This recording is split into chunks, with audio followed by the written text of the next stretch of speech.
Hello, my friends, and welcome to the 10-minute book talk, where three best-selling authors talk all things bookish with you for 10 short and sweet minutes. I am here, your host, Rachel Linden, with Marie Bostwick and Katherine Reay, and today we have the distinct pleasure of having Shelia Roberts with us.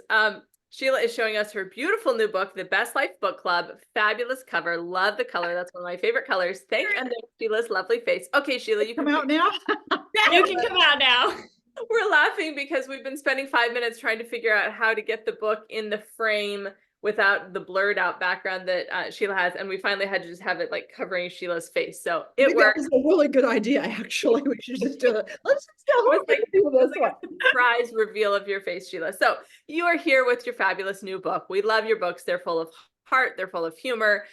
This one takes place in the same city where Marie and I live, which is special and fun to us. It's such a fabulous place to set a book. So we're excited. Tell us a little bit about your book.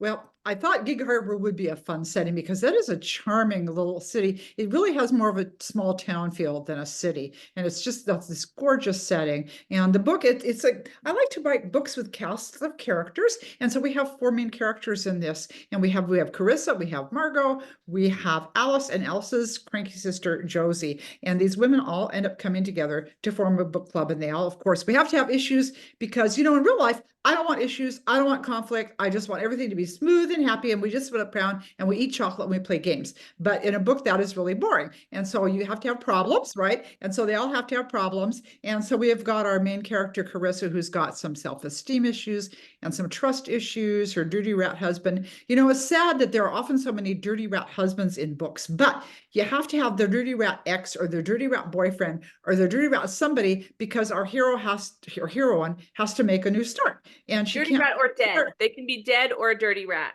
Dead or just gone. They got to be somewhere out of the picture so that she can meet the wonderful man. And so that's kind of what we've got going here. We've got some romance restarts. We've got some life restarts and some career building and business. So I think there are some fun things that these women are all dealing with. And as in with real life, with all of us, they come together and they help each other solve their problems. And one of the ways they get inspired is through books. And how like all of us is that, right? Because we all love to get together. We all love to talk about our books, about other books, and we all are there for each other. And I think that's one of the wonderful things about women in general. Us as females, we just are very communal. We're good team players. We're always there for each other. Well, after you get out of junior high, you grow up, then you're there for each other. Fair enough. Sheila, this book, oh my goodness, you've done it again. You've written another book that's just going to be right up my alley. I know it. It hits all of my happy spots. So this is just book catnip for so many of us. So I want to ask you a couple of questions, like, what was the most fun and enjoyable part about writing this for you? And, you have this ensemble cast of characters, right? Now, we can't, like, asking you which character would be your favorite is like when people ask us which book is our favorite. I mean, we can't say it out loud because we would, offend our children. But which of those characters was the most fun for you to write? Which was the one when, like, her scene was coming up, you were like, oh yeah, let's go? Well, identified with a lot of stuff in the book. The whole thing of self-image, you'll start with that. Have you ever met a woman who said, I love everything about myself. I love everything about the way I look? No, she doesn't exist. And so we're dealing with that. We're dealing with some other things. And but as far as two things, my favorite part of the book was coming up with the book quotes, because there's only one book in here that's a real book. The rest are just ones that I made up. And I thought I should write all these books because they're really cool. So you have quotes from all these imaginary books. And Muriel Sterling, I think, is my little other secret half, because she's always appearing somewhere and has a book quote. But I loved doing that. And I think favorite characters would have to be the cranky sister Josie. We all know somebody like that, don't we? Who's just kind of a bit of a stinker sometimes, but they really have a heart of gold. And I think sometimes we're very quick to make judgments about people. And I just know I'm not going to like that person. And then it turns out you get to know that person and you see their heart, and then you become besties. So I'm sure you guys have had that experience too. I agree. I mean, like, I do love a good curmudgeon. They're so much fun to write. So right? fun to write. Yeah, so fun to write. Absolutely. So tell me about why you said it in a book club. And number two, what is your experience with book clubs? Are you in one? Are you in five? Yeah, it's time to be in five, huh? When Exactly. if you guys would quit writing so much, I could maybe be in more book clubs to keep up with all your fabulous books you girls are turning out. Oh my goodness. But yeah, I am in a book club, as a matter of fact, and it's very fun. And way back when we were trying out condo living, I thought, oh gosh, how am I going to meet? I want buddies. How am I going to meet people? And lo and behold, there was this book club. And the beautiful thing about book clubs is you often are stretched a little beyond your reading borders, and you find things that maybe you would never pick up. And I've been in this book club for about 1,000,000 years now, but one of the early books that we read when I was in it was The Boys in the Boat. And I'm sure you guys all read that book. And I remember thinking, I'm going to read a book about rowing. How boring. Bah. And that was like one of my all-time favorite books, and I would never have picked up that book on my own if not for book club getting, let's try this book. So I think that that's just a really wonderful thing about book clubs. And a book club, it's like, why did I pick a book club? I have no idea. I actually have no idea. It just kind of popped into my head and said, wouldn't this be fun to do? Because book clubs are a way to gather people. And book clubs are a way to make fabulous friends. You have a lot in common. And so I think that's kind of, maybe it was at the back of my mind, but who knows? I bet you guys have times like that too, where something just sort of pops in your head and you say, let's do this. And it's right. You may not know why it's right, but it's right.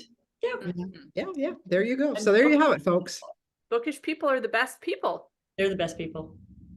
Okay, so what do you want readers to walk away with? Because I know you, I know there's something that you want to give as a gift to your readers that they can put in their pocket and walk away with. So with this book, what do you want readers to walk away with? You know what? There were so many issues in this book that got dealt with, hopefully in a fun way. But I think two things really. You are fine the way you are. Don't let anybody tell you that you are not lovely, because we all are, and I think we need to remember that as women. And the other thing that was a strong thread going through there was forgiveness. How important it is to forgive people, because you guys have heard the saying, not forgiving someone is like expecting you to drink poison and them to die, or however that saying goes. It's like the person you end up hurting the most is yourself. And so I'm hoping that maybe people will come away feeling encouraged. I can make this relationship. I can heal the problems. We can't heal everything, especially if there's been abuse. But sometimes we get a little grudgy and start holding those grudges. And those are things that I think are important to let go of. So I would hope people would come away encouraged about who they are and encouraged to just make the relationships in their life work well. So that's it. That's it from Dr. Sheila. There you have it. I love it. That's beautiful. All right. Well, we're going to try to have you hold up your beautiful book cover again. Just hold it right in front of your face. One more time. Are we going to do that? Okay. We're going to do it. There we go. No, it all went horribly wrong. Okay, it went horribly. There we go. Don't move. Oh, Sheila, I forgot the last question because I was so entranced. Never mind. Put the book down so she can ask the last question. That was just like an exercise. That was like practice. So Sheila, this is what we ask every author. What is bringing you joy today? Oh, wow. The sun is out and I am alive, and right now nothing hurts. And that is a really good thing. Great thing. Three great things. Three great things. All right. Getting to talk to you guys, really, seriously. You're so much fun to talk to. I really appreciate you having me on. Oh, we always love it. It's always a delight. We were talking about it in the beginning this morning as we had our little planning session. We were like, oh yes, Sheila. She's always delightful and fun and hilarious. So thank you for coming, and thank you all for tuning in and watching and listening. Run to your nearest bookstore and grab Sheila's newest book, The Best Life Book Club. You will not regret it. It's going to leave you with all the feels and give you a chuckle or two as well. So thank you so much, Sheila. We'll see you later with your next book, and listeners and watchers, we will see you next week for more 10-minute book talk fun. Bye, gang. Thank you.